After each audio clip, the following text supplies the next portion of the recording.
News nation पर आपका बहुत बहुत स्वागत है। आपके साथ मैं हूं राकेश पांडे। सुबह के 10 बजने वाले हैं और सुबह 10 बजे की शुरुआत बड़ी खबर के साथ। इस वक्त की सबसे बड़ी खबर बिहार की सियासत से जुड़ी हुई। आज नीतीश कुमार का शपथ ग्रहण समारोह और इस शपथ ग्रहण समारोह में शामिल होंगे अमित शाह और जेपी नड्डा। इसके लिए वो पटना पहुंचेंगे।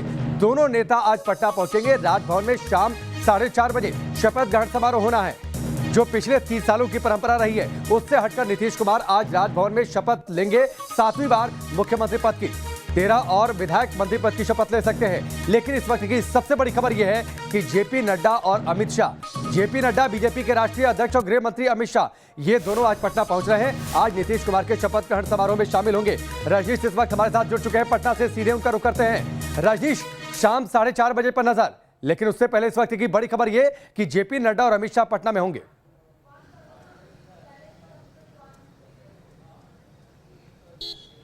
बिल्कुल, देखिए आज तमाम निगाहें इस राजभवन पर होंगी जहां मौजूद हैं। शाम में 4:30 बजे शपथ ग्रहण समारोह होना है और कल की तमाम राजनीतिक गतिविधियां भी इसी के आसपास हुई थी। राकेश, यहां से चंद कदम की दूरी पर मुख्यमंत्री आवास है और यहां से वहां का दौर चलता रहा। समर्थन देने से लेकर बैठकों का दौर चलता रहा। लगातार नीतीश कुमार के साथ कल देर रात तक भूपेंद्र यादव और देवेंद्र फडणवीस की बैठक होती रही। चर्चा 2 उप मुख्यमंत्री को लेकर होती रही। लगातार बीजेपी की ये कोशिश है कि उनके 2 उप मुख्यमंत्री बनाया जाए। इस रेस में सबसे आगे रेणु देवी हैं। रेणु देवी के साथ कटिहार से जो विधायक हैं, वो जो विधानमंडल के नेता बने हैं, वो हैं और इन दोनों को लेकर रात तक मंथन चलता रहा। चर्चा यह है कि 2 उप मुख्यमंत्री अगर बीजेपी लेकर आती है तो अपने तरफ से 5 मंत्रियों को शपथ दिलाएगी जेडीयू। साथ ही विधानसभा अध्यक्ष की कुर्सी फिर जदयू अपने पाले में चाह रही है क्योंकि उनका ठीक है। रजनीश, कैबिनेट का आकार क्या होगा, किसके पास कौन सा पद जाएगा, इस पर हम आगे आपसे चर्चा करेंगे। लेकिन बीजेपी के लिए बिहार की सियासत कितनी अहम है, बिहार बीजेपी के लिए कितना महत्वपूर्ण है, ये बात इस बात से जाहिर होती है कि आज खुद अमित शाह और जेपी नड्डा पहुंचेंगे नीतीश कुमार के शपथ ग्रहण में। बिहार में आज नई सरकार शपथ लेने वाली है। बड़ी खबर यह भी है कि नीतीश कुमार के साथ 13 विधायक मंत्री पद की शपथ ले सकते हैं। 2 डिप्टी सीएम शामिल हो सकते हैं सरकार में। बीजेपी की ओर से यह पहला और बड़ा कदम इस लिहाज से क्योंकि अब वो बहुत कुछ बदलाव चाहती है। अब जब उसकी सीटें जेडीयू से ज्यादा हो गई हैं तो बड़े भाई की तरह वो अब बिहार की सियासत पर काबिज भी होना चाहती है। सूत्र बता रहे हैं कि बीजेपी से तारकिशोर प्रसाद, रेणु देवी डिप्टी सीएम हो सकते हैं। न्यूज नेशन के पास उन नेताओं की भी लिस्ट है जो मंत्री की कैबिनेट में शामिल हो सकते हैं। इन तमाम नामों पर हम आगे आपसे चर्चा भी करते रहेंगे। लेकिन रजनीश इस वक्त हमारे साथ जुड़े हुए हैं, सीधे उनका एक बार फिर से रुख कर लेते हैं। रजनीश, बीजेपी के लिए बिहार कितना महत्वपूर्ण है ये तो जाहिर हो गया। अमित शाह और जेपी नड्डा पहुंच रहे हैं, इसलिए भी ये बात जाहिर होती है कि पहली बार बीजेपी ये सोच रही है या उसने ये फैसला कर लिया है कि 2 नए चेहरों को उतारा जा रहा है सरकार में और उन्हें डिप्टी सीएम बनाया जा रहा है।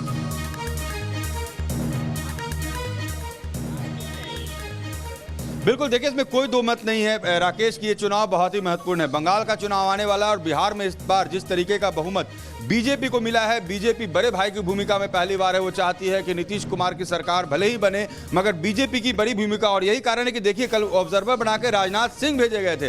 राजनाथ सिंह खुद यहां पर आए और उन्होंने ये बताया कि सुशील कुमार मोदी के बजाय अब विधानमंडल दल के नेता तारकिशोर प्रसाद होंगे। रेणु देवी को उप नेता बनाया गया, जो कि बिहार के नेताओं को पता ही नहीं था कि बीजेपी शीर्ष नेतृत्व क्या सोच रहा है। इससे यह तय है आज अमित शाह और जेपी नड्डा पहुंच रहे, बीएल संतोष पहुंच रहे हैं। यानी ये बताना चाहते हैं कि बिहार हमारे लिए महत्वपूर्ण है और बिहार में एक लंबी लकीर खींचना चाहती है भारतीय जनता पार्टी। नीतीश कुमार के साए से बाहर निकल के भाजपा अब अपने तरीके से बिहार में खेलना चाहती है। आने वाले 5 साल में वो सीधे एक चेहरा बनाना चाहती है अपनी पार्टी की ओर से, जो पार्टी को आगे लेकर जाए। नीतीश कुमार से सुशील कुमार मोदी की निकटता, सुशील कुमार मोदी रजनीश, मैं थोड़ा सा आपको इंटरप्ट कर रहा हूं। ये पहली बार नहीं है जब बीजेपी ने अपने किसी फैसले की वजह से चौंकाया हो। चाहे हरियाणा की बातचीत कर ले, खट्टर का सिलेक्शन रहा हो, यूपी में योगी आदित्यनाथ की बातचीत रही हो, महाराष्ट्र में देवेंद्र फडणवीस को आगे कर देना रहा हो, बीजेपी ऐसे फैसले लेकर चौंकाती रही है। यही वजह है कि तारकिशोर प्रसाद और रेणु देवी का नाम आगे कर दिया गया।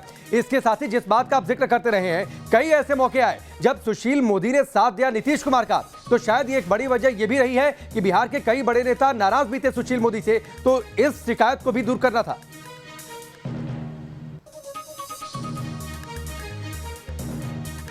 बिल्कुल, देखिए राकेश, ये एक परेशानी रही है कि अमूमन यहाँ जो बीजेपी के मंत्री बनते थे उनको पता नहीं होता था और उनके सचिव बदल दिए जाते थे। उन्हें पावर नहीं था, वो मंत्री थे लेकिन वो पावरलेस मंत्री माने जाते थे। उनके ऊपर कोई रिस्पॉन्सिबिलिटी नहीं दी जाती थी, उनको कोई अकाउंटेबिलिटी उनकी फिक्स नहीं की जाती थी। वो सिर्फ नाम के मंत्री होते थे, उनके पास गार्ड होते थे, उनके पास एक बंगला होता था। साथ ही जिस तरीके से एनडीए की सरकार बिहार में रही, पहला मौका होगा जब सुशील कुमार मोदी एनडीए की सरकार में नीतीश कुमार के साथ शपथ नहीं ले रहे होंगे और इसलिए ज्यादा चर्चा में है क्योंकि पिछले 3 दशक में देखें तो बिहार की राजनीति में कहीं ना कहीं बिल्कुल प्रखर निरंतर रूप से सुशील कुमार मोदी रहे हैं। छात्र संघ से बाहर निकले सुशील कुमार मोदी ने विधायक का चुनाव जीता। बिहार में वो अपने लेखनी के कारण, आंकड़ों के कारण हमेशा से चर्चा में रहे। लालू यादव की सरकार रही तो उसके विपक्ष की भूमिका में भी सुशील कुमार मोदी बहुत आगे रहे। 2005 में जब नीतीश कुमार की सरकार बनती है, सुशील कुमार मोदी उप मुख्यमंत्री बनते हैं। आप देखिए, जब महागठबंधन की सरकार नीतीश कुमार बनाते हैं तो उसमें सुशील कुमार मोदी का 10 प्रेस कॉन्फ्रेंस करना इतना भारी पड़ता है कि भारतीय जनता पार्टी वापस सरकार में आ जाती है। तो सुशील कुमार मोदी ने अपनी प्रासंगिकता बना के रखी, जबकि उस समय नित्यानंद राय बिहार के बीजेपी अध्यक्ष हुआ करते थे, लेकिन सुशील कुमार मोदी को साइडलाइन कर दिया गया। वो फिर से सेंटर में आते हैं और एक बार फिर से बिहार की राजनीति में सुशील कुमार मोदी इस बार दूर कर दिए जाते हैं। जी ठीक है रजनीश, ये बड़ी दिलचस्प है। जितना दिलचस्प इस बार बिहार का चुनाव रहा, उतना ही दिलचस्प इस बार कैबिनेट का सिलेक्शन होने जा रहा है। हम नामों पर आपसे चर्चा करें, लेकिन उससे पहले शाहनवाज हुसैन ने क्या कुछ कहा है वो सुनवाते हैं।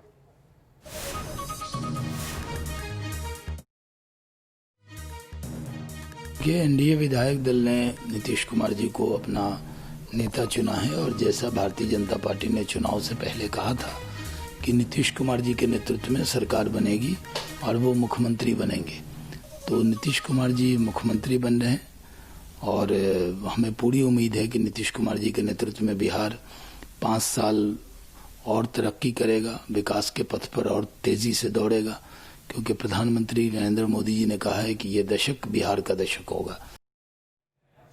शाहनवाज हुसैन को आप सुन रहे थे। रजनीश लगातार राजभवन से हमारे साथ जुड़े हुए हैं। रजनीश, जो नाम कैबिनेट को लेकर सामने आ रहे हैं, जिन नामों को लेकर चर्चा है कि आज वो शपथ लेंगे, अगर मैं कैबिनेट के आकार की बातचीत कर लूं, जिन नामों को लेकर, क्या आपको लगता है कि ये जातियों की जो राजनीति होती है बिहार में, ये कहा जाता है कि बिहार की राजनीति से आप जाति को दूर नहीं कर सकते हैं, तो उन जातियों की एक इंजीनियरिंग आपको देखने को मिलेगी और साथ ही ये भी कि बीजेपी कैबिनेट में भी अब बड़े भाई के रोल में दिखे?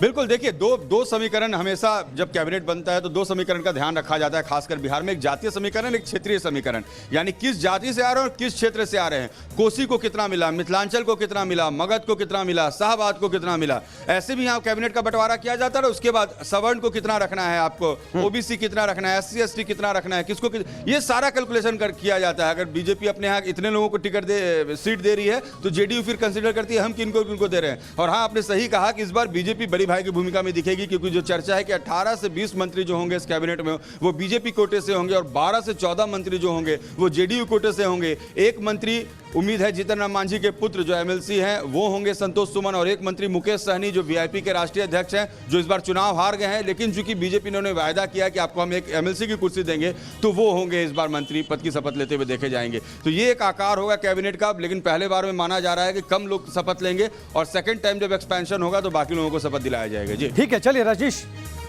ठीक है रजनीश, हम आगे आपसे बातचीत करेंगे। फिलहाल आपका बहुत बहुत शुक्रिया हमसे जुड़ने के लिए। तो बिहार की सियासत में आज एक अलग दिन है, ऐतिहासिक दिन बीजेपी के लिए, क्योंकि वो पहली बार इस तरीके से है कि जेडीयू के सामने बड़े भाई की भूमिका में है और ये दबदबा अब आने वाली कैबिनेट के अंदर भी देखने को मिलेगा।